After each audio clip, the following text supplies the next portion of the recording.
The key to being successful is planting. You've got to plant. Now, when you plant seeds, young people, you can't expect a harvest in 30 days. The harvest don't come in 30 days. You got to plant your seed, and sometimes the harvest don't come for years. Everything is not instant. So here's what I do. I get a row and I drop seeds in the ground. Then I go back and I cover them up with dirt. Cause the dirt, you need the dirt. Then, once I cover it up, I dig another row and I plant some more seeds. I got about 10 rows planted. I look back at the first row and it's starting to sprout. Some stuff starting to come out the ground. I don't go back to that first row and just start eating, cause it ain't really bearing no fruit right now. You can't eat the stalks and the leaves. You gotta wait till it bears fruit. In the meantime, you got to keep planting. Now, you're gonna look up in about 5 years, you're gonna look back at something you planted 5 years ago, gonna have a lot of fruit on it. Then you can go back and start partaking of that fruit. But the reason you gotta keep planting is because sometimes you're gonna get rained out. Sometimes it's gonna be a drought. Sometimes, man, the pesticides / haters is gonna do what they do to your planted crops. Now, you got to mentally be prepared for that. But the planting process can never stop. If I could tell anybody anything, keep planting seeds and never stop planting, because you have no idea when God gonna drop all the necessary rain and you look up and everything you need is right there. The hardest part of all of it is being vulnerable enough to admit the abuse, admit the past. Most of us don't want other people to know that, and that's right. The hardest part, to open up and be that vulnerable. Right. When did that start to bubble to the surface for you and you start to see vulnerability as a strength?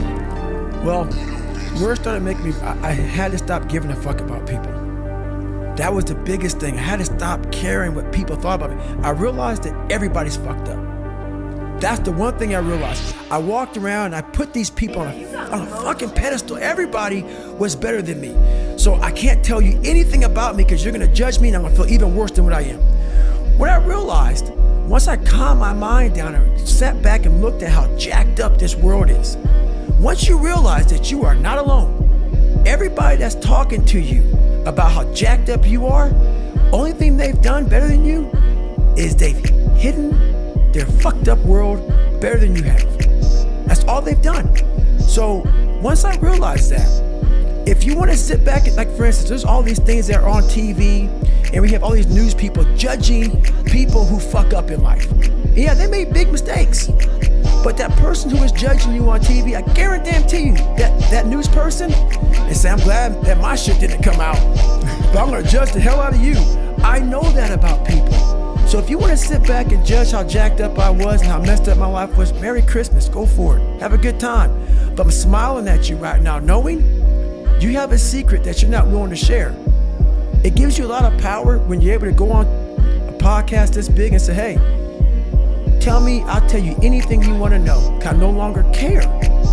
And that is a lot of power in that, to be able to put your life on a billboard for the whole world to see and say, judge it, man. Judge it. Like, just me talking about it makes me feel good. And that's another thing about it. When you are willing to talk about how jacked up you are, the strength, that big rock that you carry, it just starts to come off you. It just starts to come off. That's why I do it so often. Like, hey man, I'll tell you anything you want to know. I'm tired of being afraid. I'm tired of not telling you shit. I'm tired of lying about how good I'm not. I found that nothing in life is worthwhile unless you take risks. Nothing.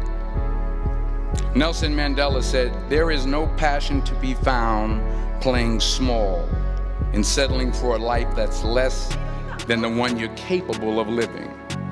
Now, I'm sure in your experiences in school and applying to college and picking your major and deciding what you want to do with life, I'm sure people have told you to make sure you have something to fall back on. Make sure you got something to fall back on, honey. But I never understood that concept, having something to fall back on. If I'm going to fall, I don't want to fall back on anything except my faith. I want to fall forward. I figure at least this way I'll see what I'm going to hit. Fall forward. This is what I mean. Reggie Jackson struck out 2,600 times in his career, the most in the history of baseball. But you don't hear about the strikeouts. People remember the home runs. Fall forward. Thomas Edison conducted 1,000 failed experiments. Did you know that? I didn't know that. Because the 1,001st was the light bulb. Fall forward. Every failed experiment is one step closer to success. You've got to take risks. Because as humans, I think naturally we go into situations sometimes and we're selfish. And so we want to see, how can this benefit me? How can I go into the situation and it best benefits me and everybody that I'm connected? Like, how can I get the edge in this situation? Instead of stepping back and understanding that when you're selfish, it's a dangerous thing, because when you're selfish and you go into situations at a certain point in life, we're always going to come up against something that's a lot tougher than us. And if we're always selfish, 9 out of 10 times, if the only thing we think about is just ourselves, when we hit something that's a lot tougher than us, we don't have a driving force to do what we do. And so it's easy for us to surrender, step back and say, man, forget it. I'll throw it away.